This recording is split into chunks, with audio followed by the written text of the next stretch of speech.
I would now like to invite Ustada Amina to come and give us an insightful session on today's session, which is family development, where she will be talking about a home or just a house.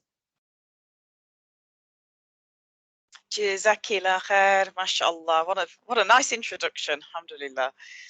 أعوذ بالله من الشيطان الرجيم بسم الله الرحمن الرحيم الحمد لله رب العالمين الصلاة والسلام على رسول الله صلى الله عليه وسلم and assalamu alaikum wa rahmatullahi wa barakatuh. My dear beloved sisters, I hope that you are doing really well, inshallah ta'ala.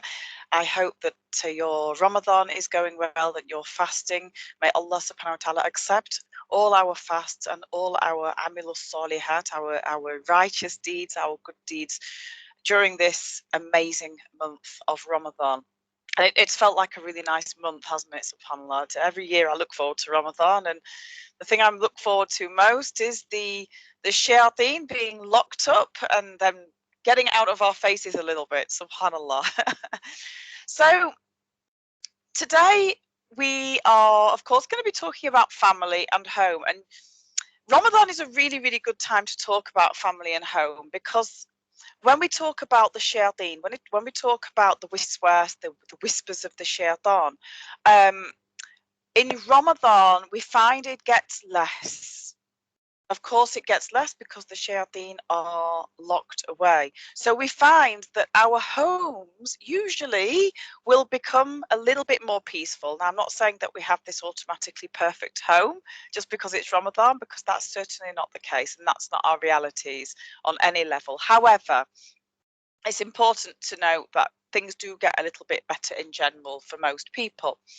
So when we talk about family, when we talk about home, and that could be whether you live just yourself and your spouse, or it could be whether you live with just you and your kids, or it could be a whole wider family network. It doesn't matter. Here, when I'm talking about family, I'm talking about people who live together in a home.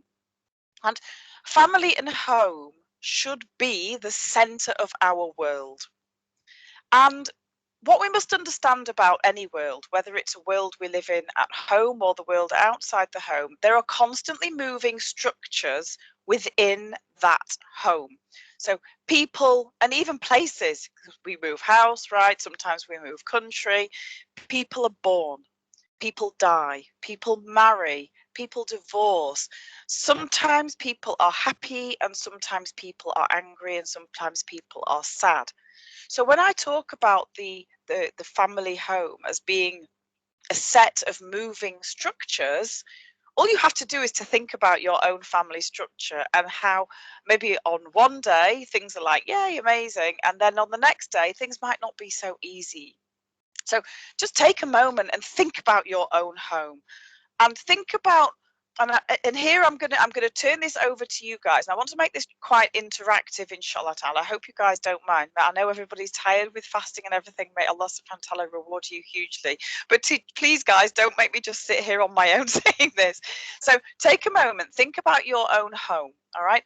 What 3 feelings best describe your current home reality? So what 3 feelings, and I want you to type up in the messages, and maybe somebody from UKIM will be able to read them out, because you guys know how useless I am with the whole technology thing, inshallah. So what 3 feelings best describe your current home reality? Okay. And don't create yourself a little bubble of how you want it to be. What is your reality at home right now? What 3 feelings describe those? So start typing, sisters, inshallah, and share with me. Share your feelings about home life right now. It's just one: chaotic, frustration, subhanallah.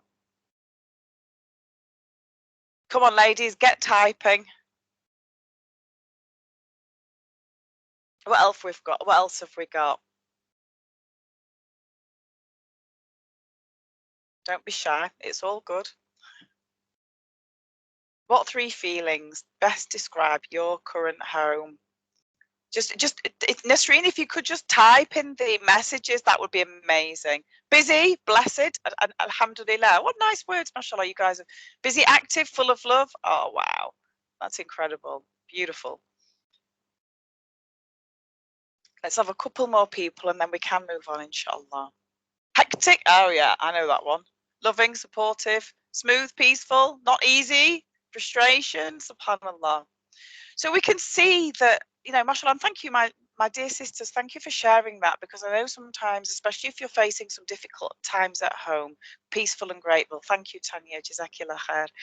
So, especially when we're facing maybe some quite chaotic times, like somebody said, some frustrating times, it can be hard to share those with other people.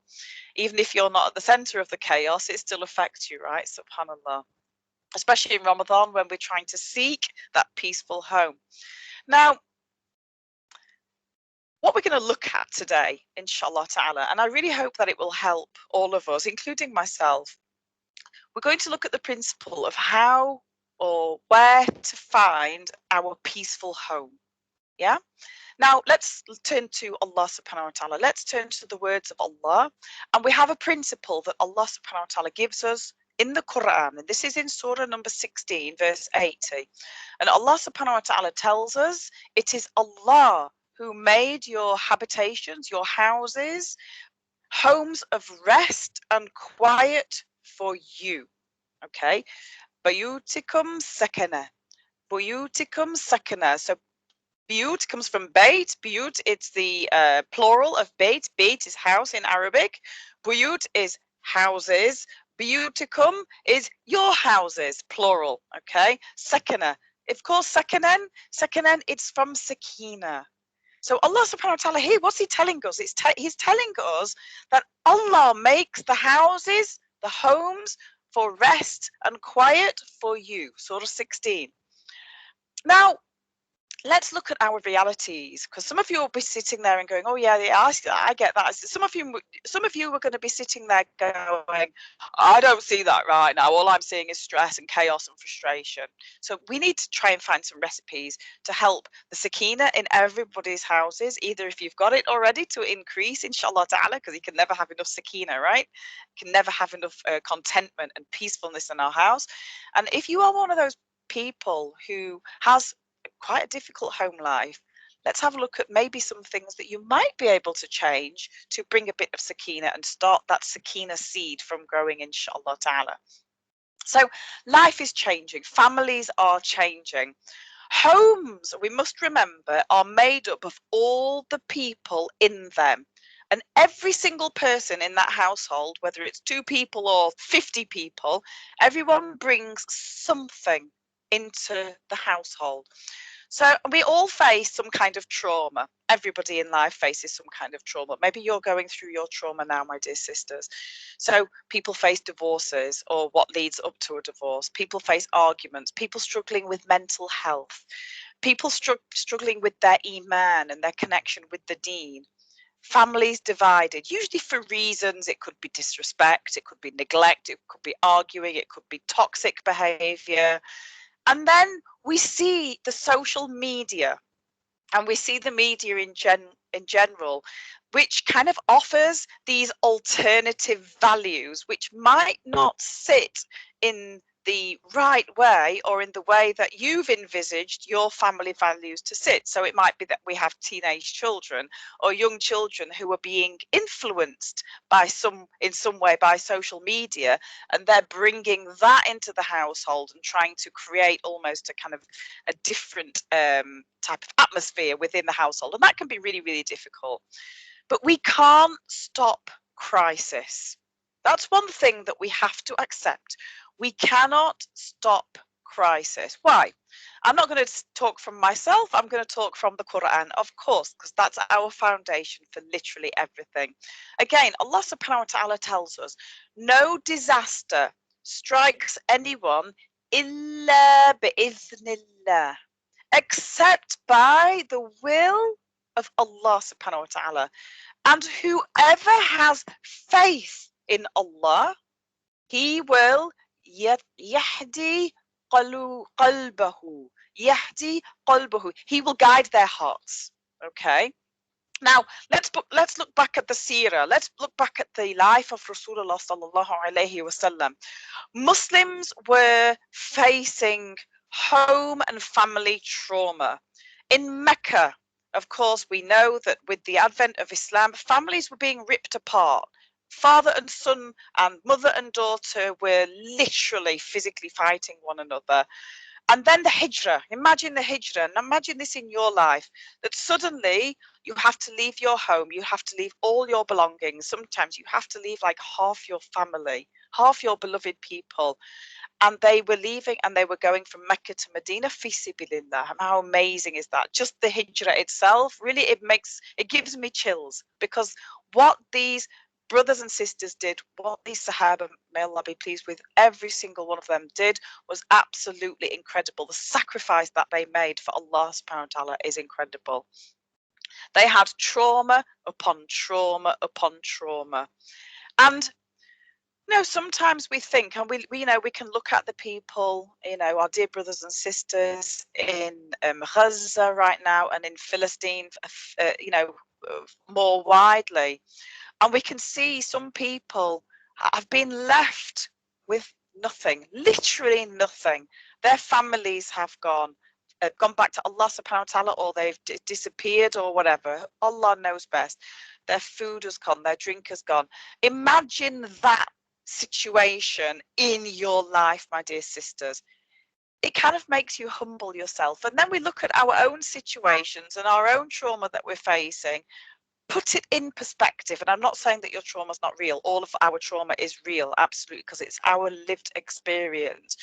But one of the sunnahs of Rasulullah sallallahu alaihi wasallam is to look at people who are a lot worse off than us when we're going to compare, rather than looking at the social media and these so-called perfect lives that people put on TikTok and Facebook and all this stuff, that they've got this perfect life and perfect marriage and perfect existence. That's not their reality. That's not anybody's reality. And of course, we know ourselves. Sometimes people will put something on Facebook and 3 seconds later we find out that they're actually in crisis and they were divorced. Subhanallah. May Allah help us all to have houses full of sakina. So when everything is gone, what is it that we are actually left with? We are left with two things, my sisters. When everything is gone, and regardless of whether that is within a household full of people or if that's the person who is literally left with nothing, it's the same. We're left with Allah subhanahu wa ta'ala, and we're left with ourselves. So we're left with Allah and we're left with ourselves. But when there is a crisis, it's so easy to begin to lose hope. You're arguing with the husband, you're arguing with the kids, you're having problem, maybe you're facing toxic behavior from people, maybe you're facing problems at work, and everything comes back into the home, because that's where we bring our trauma to. This is why the home should be the center of sakina in our lives, and we have to work towards making it that, because that should be our safe space, inshallah. So when there's a crisis, we can begin to lose hope. When we start to lose hope, we start to lose iman, especially when it comes to like marital relationships. Then we might blame other things. We might blame our husband, we might blame the kids, we might blame society, blame the media, blame drugs, blame youth culture. Sometimes, and don't tell me that you haven't even just thought this for a second, sometimes we even question Allah's wisdom, because that's a natural thing for many, many people to do, subhanallah, even if it's just for a second. Oh, why has this happened to me? Why has this trauma happened to me? But when we go back to the basics, and here I'm going to go back to the self, we look at two things. We have the heart, qulubakum, and we have the nafs, the desires, okay, or the ego, if you like. Now, Allah subhanahu wa ta'ala in the Quran asks us to reflect, tafakkarun, the ones who think, the ones who reflect, the ones who really will think about how they react in this particular instance. Think about this, sisters. And I would like you to put up on the message, and I need to see lots more messages this time, inshallah. When you are in home crisis, okay, so it could be you've had an argument with somebody in the house, it could be that somebody's really irritated you. When you're having some kind of home crisis, how do you react to the crisis? Do you kick off? Do you argue? Do you go and hide? What do you do when you face crisis in your home life? So put your messages up. How do you react? What's your reaction in the crisis, especially before you've had time to think it through? When it's like straight away, what's your immediate reaction?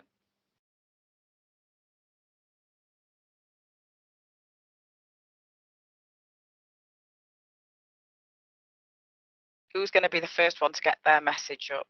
How do you react in a crisis at home? Personal space, yep. Alone time, dua, mashallah. Immediately panic, yep, I get that. Then dua, mashallah. Anybody else? What's your immediate reaction in crisis? Oh, mashallah, you step back. Wow. A test, yep. Anger, frustration, more frustration.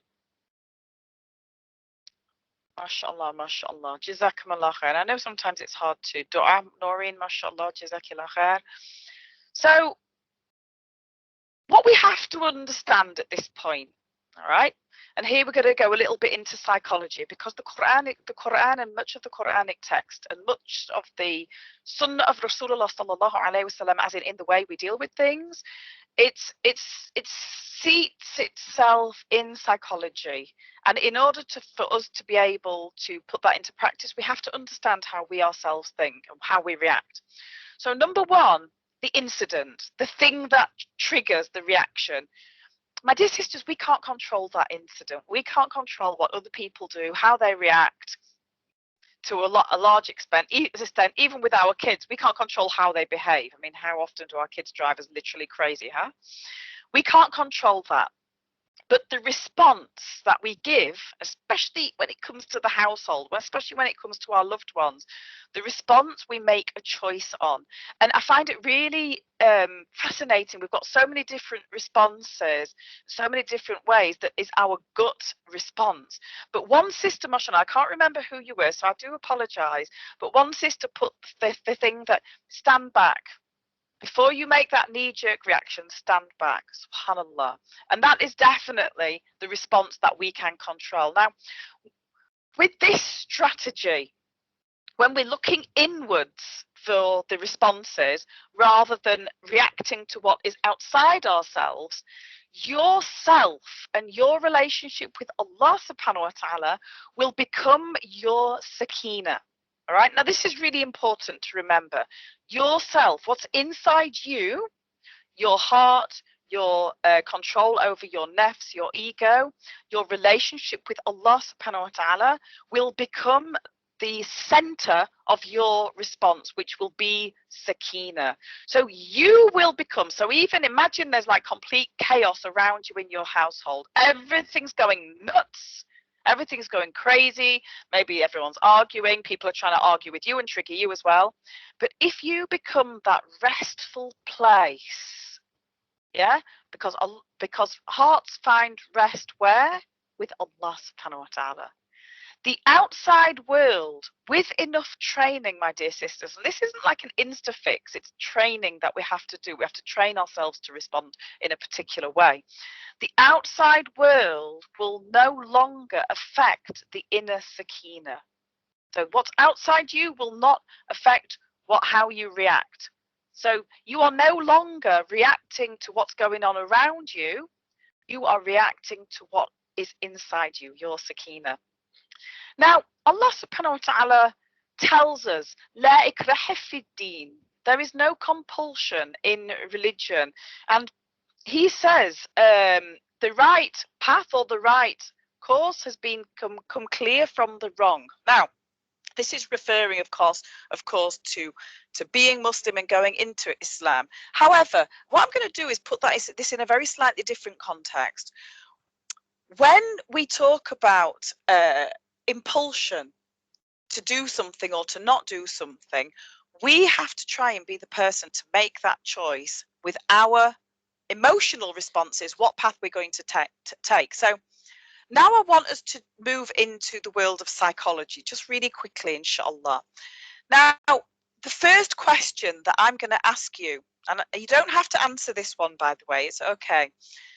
Are you aware of your own emotions and how to manage them and how to control them? Yeah?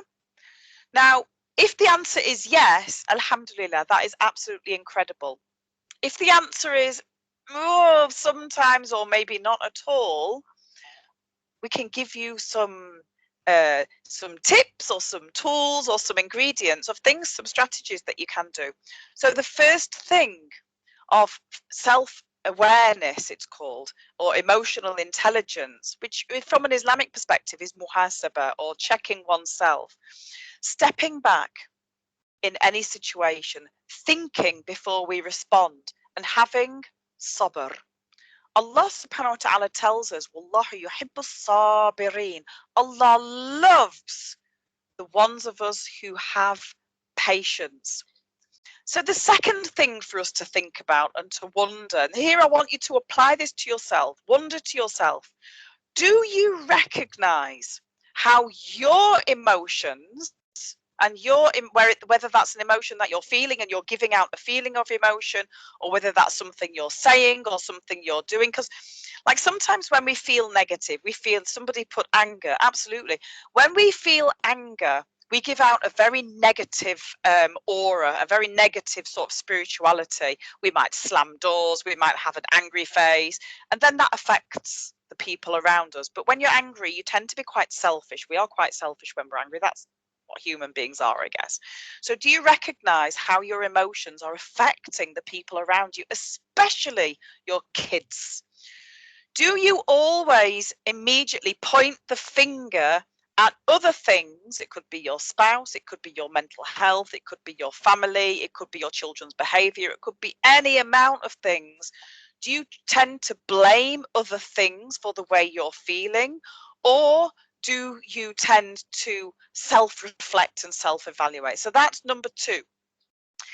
The third thing is, which is really, really important, do you recognize the emotions of other people? So your family, for example, when there's chaos going on around you, people might be feeling angry, people might be feeling scared, people might be feeling sad, hurt, whatever that happens to be. Do you recognize those emotions that other people are feeling? And then are you reacting in a positive way to other people's emotions? So again, stepping back, we consider and think about how other people might be feeling at this moment in time and why they might be feeling that way. So, for example, I'll give a really good example. You can't criticize your husband and shout and swear and nag and be negative and not expect him to react in some way. He's gonna, if you have a negative input, then you're gonna get a negative output. And it's the same the other way around, but unless we take control of our emotions. With our children, one minute we're shouting at them and criticize them, you didn't do your homework and you haven't done this and you're late for mosque and blah, blah, blah. And then once we get in the car, we're expecting them to behave in a certain way and not be upset or arguing with each other or whatever. So after you think about the emotions of other people and react in a positive way to diffuse a situation, or to try and diffuse a situation rather than building on it. The fourth thing for us to think about, are your emotional reactions or your responses to your trauma, will they please Allah subhanahu wa ta'ala? Are these responses that you will be proud to demonstrate in front of the whole of al-insan, the whole of mankind and the whole of jinn on Yawm al-Qiyamah? Do you think Allah subhanahu wa ta'ala will be pleased with us for our responses? These are things that I want you to just think about, to reflect on for yourself. I don't know the answer, only you know the answer, and Allah subhanahu wa ta'ala knows the answer. So one of the examples of that is being of the sabirin, being of the patient. It's easy at good times when we're in our household, but what about when those angry moments happen? Are we giving respectful responses even when we're angry? Are we learning not to respond? So that you don't have to respond to everything. You can choose not to respond to a situation. You can choose not to respond to somebody who's being toxic or nasty towards you. You can choose to back off and walk on. Mashallah, many of you have said that already. Are we learning to choose peace in our family lives for ourselves?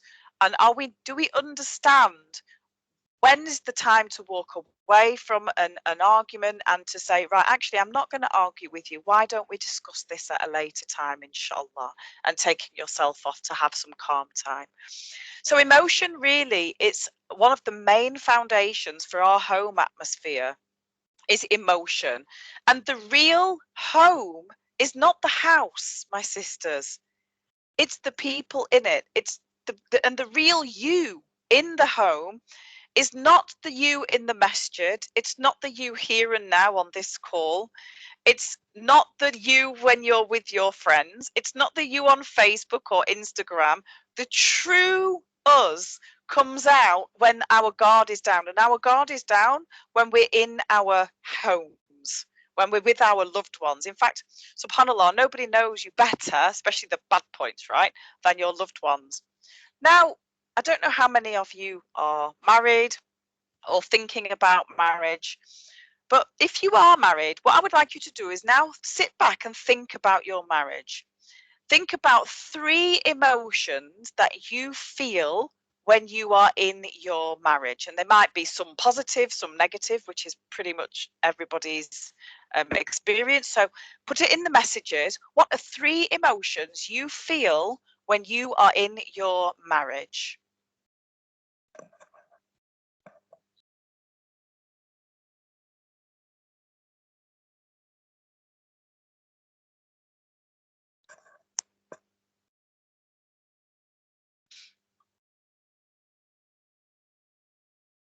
If you're not married, if you're living with parents or people who are married, then maybe you could put 3 emotions that you think by their behavior that they may be feeling. Love, compromise, patience. Mashallah. Excellent. We have a few more.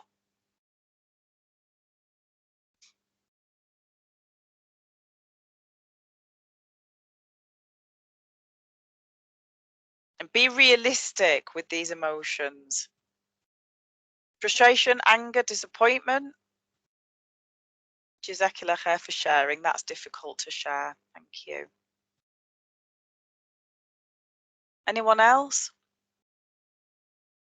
3 feelings. 3 emotions that you have when you're in your marriage.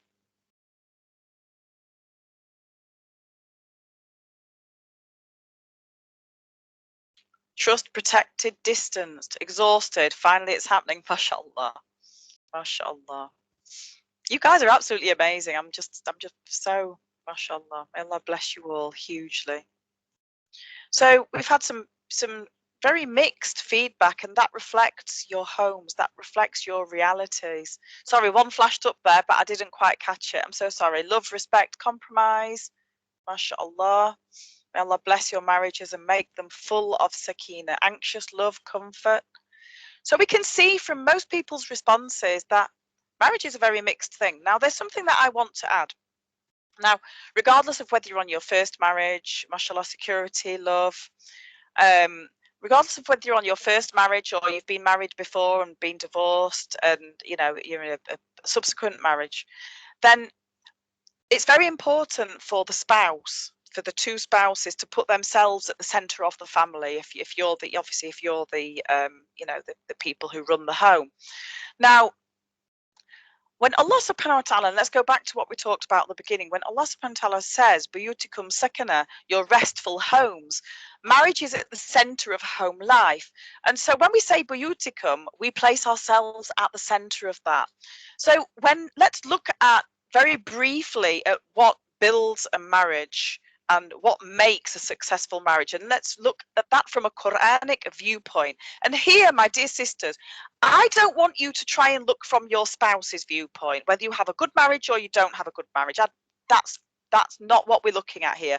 I want you to centralize this and look at this from your own perspective. okay, from yourself. So you're centering the behaviors on yourself, not pointing the finger at your spouse.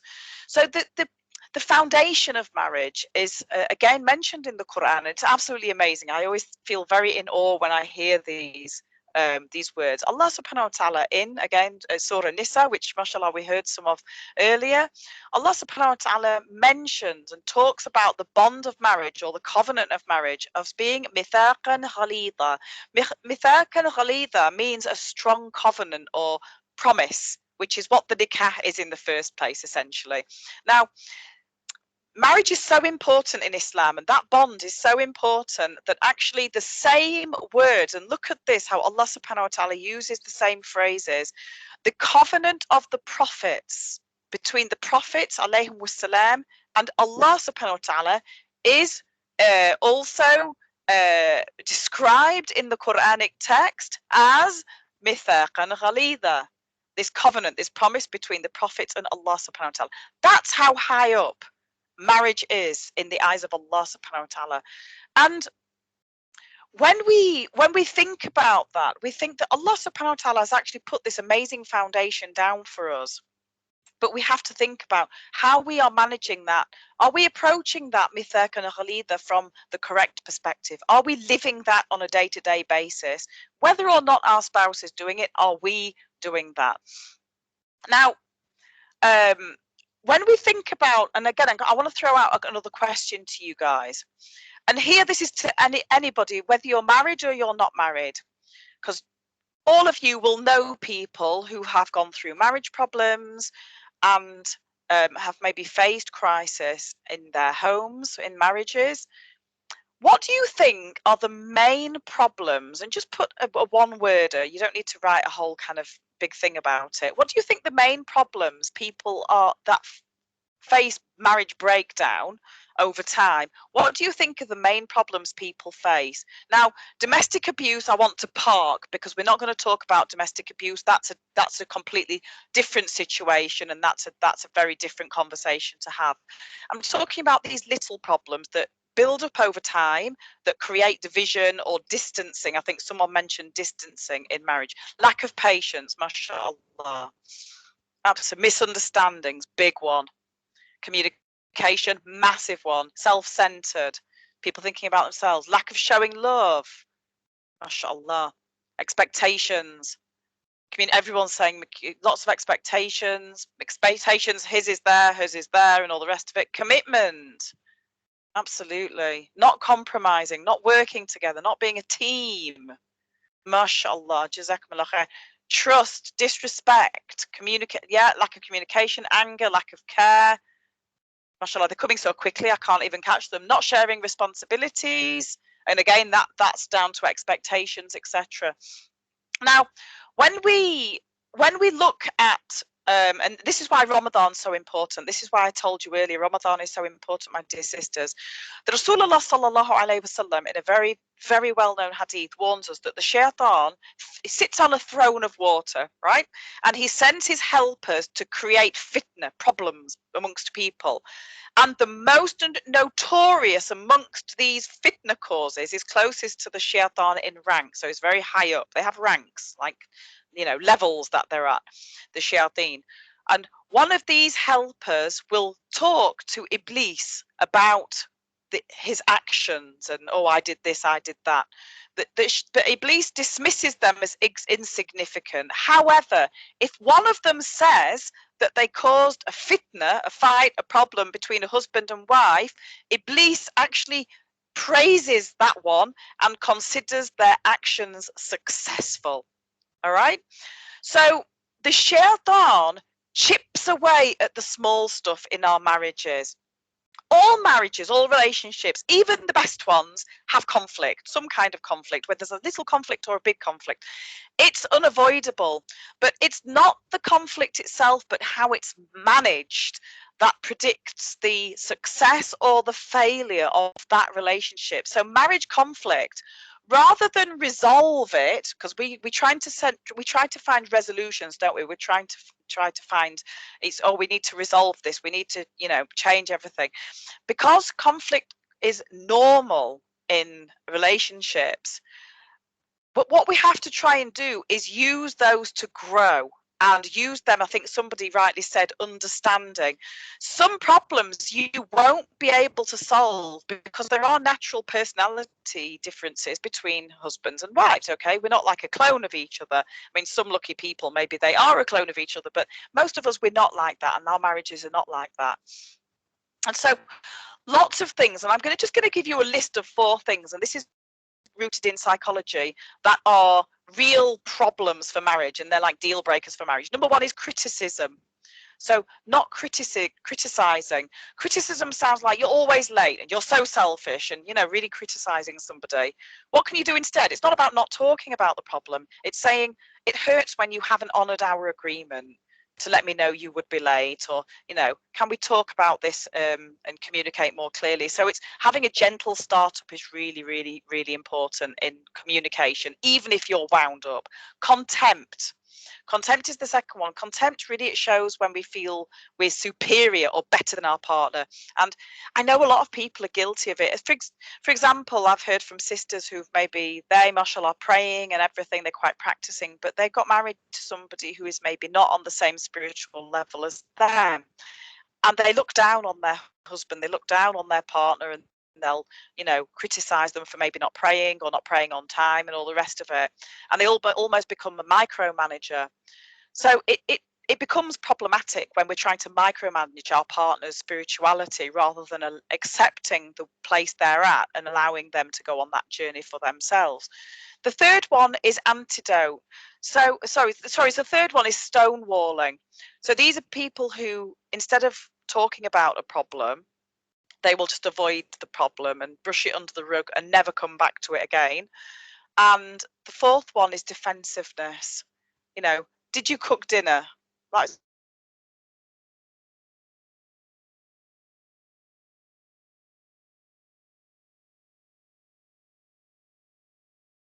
Assalamu alaikum.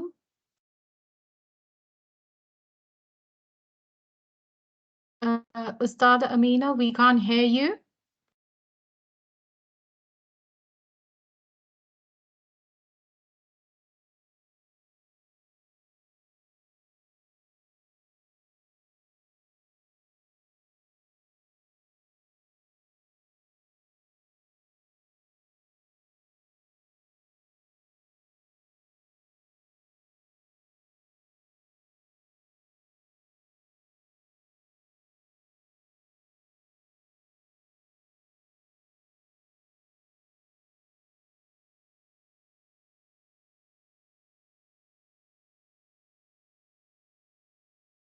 Sorry, Ustada Amina, we can't hear you.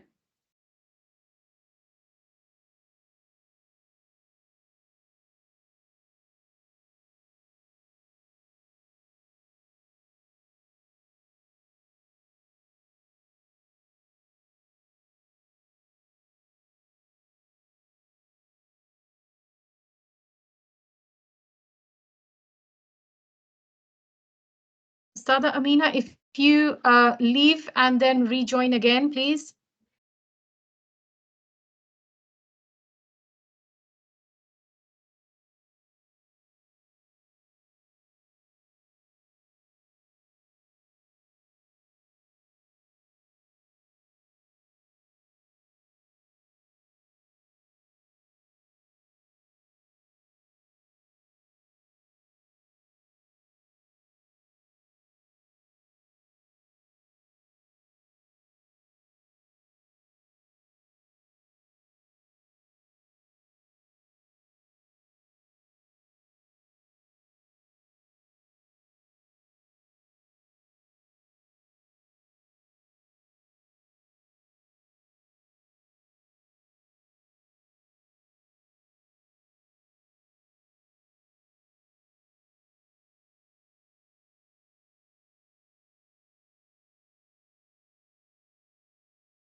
Sorry, sisters, we are just facing some technical difficulties. Please bear with us.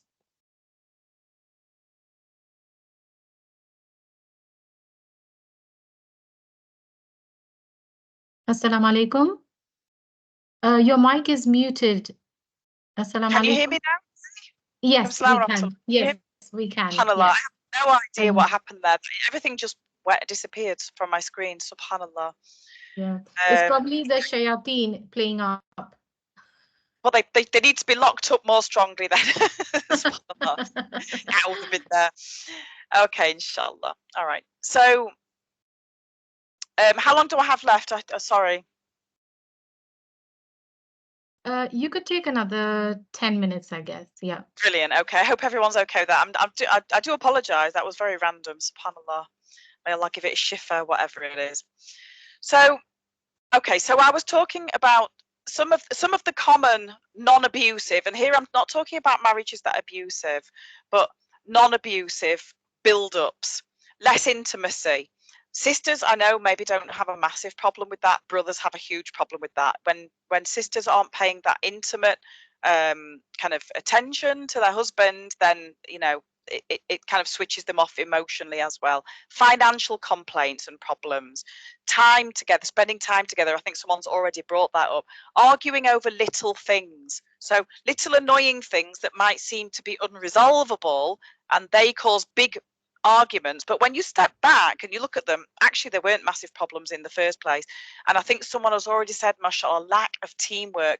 Marriage has to be built on team, but within a team you cannot dictate how the other team member is contributing. You can only dictate how you contribute to that marriage. And yet the happiness within a home, the happiness, we have to understand the happiness, the sakina, whether it's with you and your children, with you and your parents, you and your spouse, you and your brothers and sisters, your siblings, it sits with you. And we all must take responsibility for our own happiness and trying to exude that happiness. So, for example, some people will center their whole happiness on their spouse or center their whole happiness on their children without being particularly happy themselves. So we have to write a script in a way that is our script. We can't build our happiness. What happens if the spouse changes or dies? What happens if the children leave home, which they do, subhanallah? I'll be happy when this happens. I'll be happy when that happens. So you have to choose happiness and choose that it happens right now. You've got no power to change your spouse or your children to a large extent. But if we push our own agenda in the home too hard, that hurts us as well as hurting the relationship. It builds resentment and it builds lots of negativity. So how then do we honor this promise, this mithaq and ghalida? How do we do that? Now, here we're going to bring in two more ingredients which we should have within our homes, inshallah ta'ala. Allah subhanahu wa ta'ala has already introduced sakina into your home. We know that already. Allah also puts the marital relationship at the core of the family or household. So if in our minds and in our hearts and in our behaviors, we link sakina, the home and marriage, that puts the couple at the center of the home. Let's think about how the Rasulullah sallallahu alaihi wasallam dealt with conflict within his marriages or within his home, which he definitely did have, by the way. In some narrations, we hear that Aisha, radiallahu anha, she's raising her voice. She's like yelling at the Rasulullah sallallahu alaihi wasallam. I can't even imagine that, subhanallah. And Abu Bakr, radiallahu anhu, her father, hears this he's from outside, and he gets really angry, and he wants to tell her off. He wants to give her a slap for being disrespectful. But the Rasulullah sallallahu alaihi wasallam has centered his happiness on himself. And he stops Abu Bakr from hitting Aisha, even though in the moment, subhanAllah, she was being really badly behaved, which would make any father very angry. But the Rasulullah sallallahu alaihi wasallam becomes her defender and she stops him.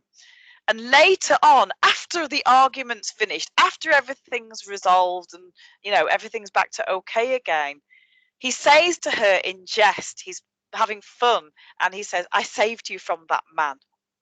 Now let's look at it from a wife perspective. Khadija, radiallahu anha, very wise.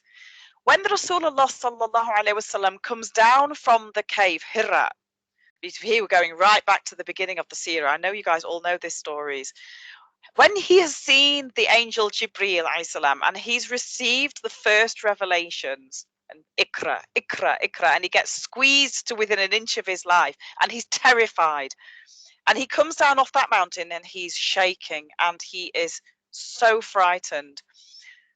Most of us wives, we would be saying to our husband, well, I told you not to go up that mountain. I knew it wasn't safe, knew something would happen. I knew that was going to be an issue.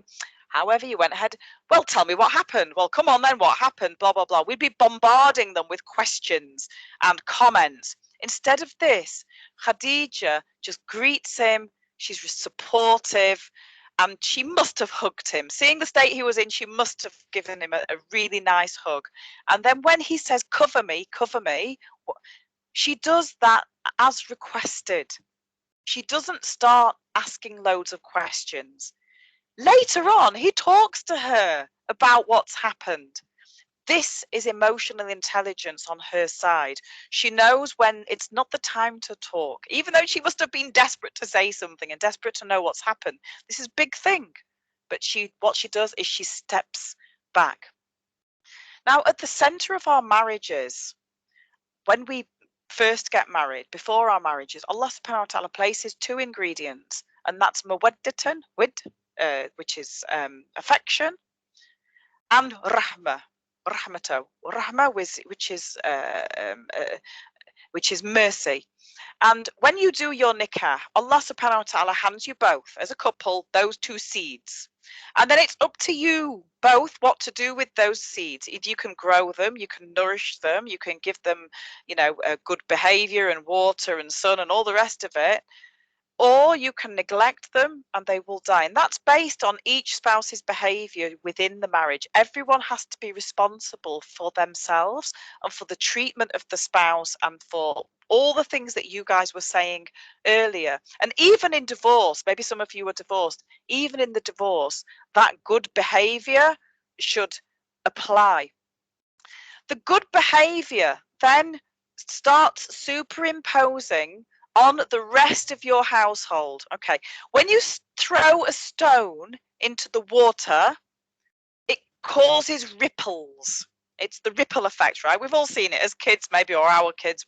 They've thrown the stone into the water or the puddle or whatever, and you see the stone lands, and then the ripple effect happens. Now, what's happening at the point of impact, whether that's positive or negative, is up to you at the center of your household. Or if you're not at the center of your household, if you are a daughter, or if you are a sister, or if you are a grandparent maybe, and you're not the people at the center of the household, you're not the bill payer, you're not the person, then you take responsibility for making your own positive ripples through that household and centering it on ourselves. Now, what about the influence? We're living in a really, really difficult time, my dear sisters, when it comes to influences. Our children, our young people are accessing so much social media, and that is entering our houses. And there's not really a massive amount we can do about that. SubhanAllah, that's part of the culture now.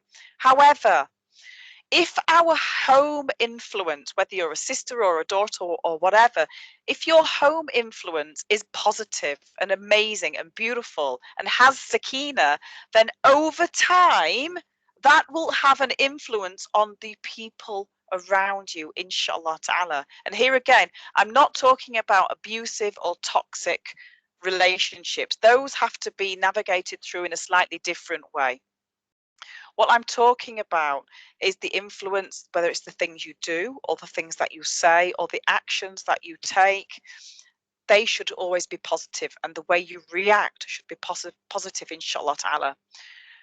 Now, there was a time in the life of Rasulullah sallallahu alaihi wasallam, and the Bedouins. I don't know if any of you are Arab, but when you see the Bedouins, the Qaba'il, the tribes, and I've had quite a lot to do with the tribes in Yemen, subhanallah, and they can be quite harsh, quite, they're lovely people. They're just the most amazing people, but culturally they're quite tough people as well. Some Bedouins came to the Rasulullah sallallahu alaihi wasallam once, and they asked, "Do you kiss your kids? Like, do you embrace your kids?" And he said, yes. And then the Bedouin said to the Rasulullah sallallahu alayhi wasallam, we, by Allah, we never kiss our children. We don't embrace our kids. We don't kiss our kids. Rasulullah sallallahu alayhi wasallam said to the Bedouin, what can I do if Allah has taken mercy away from you? Again and again, my dear sisters, if you want to make a home rather than just a house, then mercy, love, and affection and understanding and all these things that we've been talking about, and all these things which are a sunnah of Rasulullah sallallahu alayhi wasallam, and compromise and doing stuff that you don't want to do for the sake of Allah subhanahu wa ta'ala, even if the other person isn't necessarily doing that, it will have a positive ripple effect, inshallah. So I'm going to leave you with some reflections. When home crisis hits you, whether it's small or whether it's large, respond well. Respond with khair. Be the best of examples. When Rasulullah sallallahu alayhi wasallam, and I want you to think about this, when he is in the Thawr, the cave, and this is the story when they're doing hijrah, you know, when he's with Abu Bakr radiallahu anh, and the Quraysh are nearly on them, right? He's been in the cave, they've been in the cave, Muhammad sallallahu alayhi wasallam and Abu Bakr, for 3 days. They're fearful. Suddenly the Quraysh, they arrive at the mouth of the cave. Now we're in trouble, right? Subhanallah. So much so that the Prophet and Abu Bakr can see the feet of the Quraysh. Abu Bakr gets really scared, of course. The Rasulullah sallallahu alayhi wasallam, even though he's not speaking to Abu Bakr, he feels it. He feels his emotion. He's the most emotionally intelligent one. And he sees this. He's very, very clued into other people's emotions. And that's something that we can work on ourselves. And he doesn't say to him, oh, get over yourself or man up. He says to him, La tahsan, inna Allah ma'ana. Don't be sad. Don't be afraid. Surely Allah subhanahu wa ta'ala is with us. And then Allah subhanahu wa ta'ala sent down his sakina and strengthened him with forces, malaikas that you couldn't see. And this is in Surah Al-Tawbah, Surah 9, verse 40.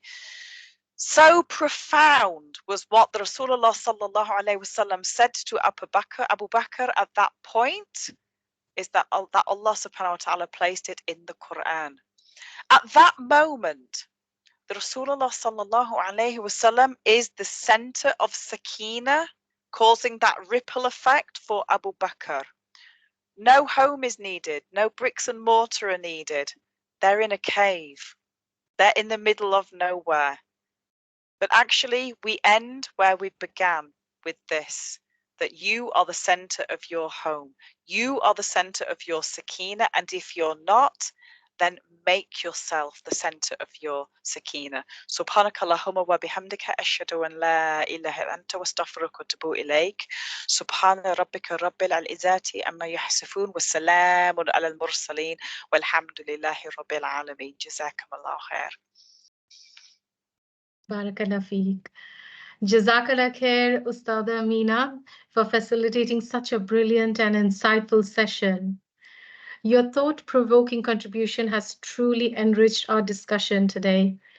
Jazakallah khair for your valuable input.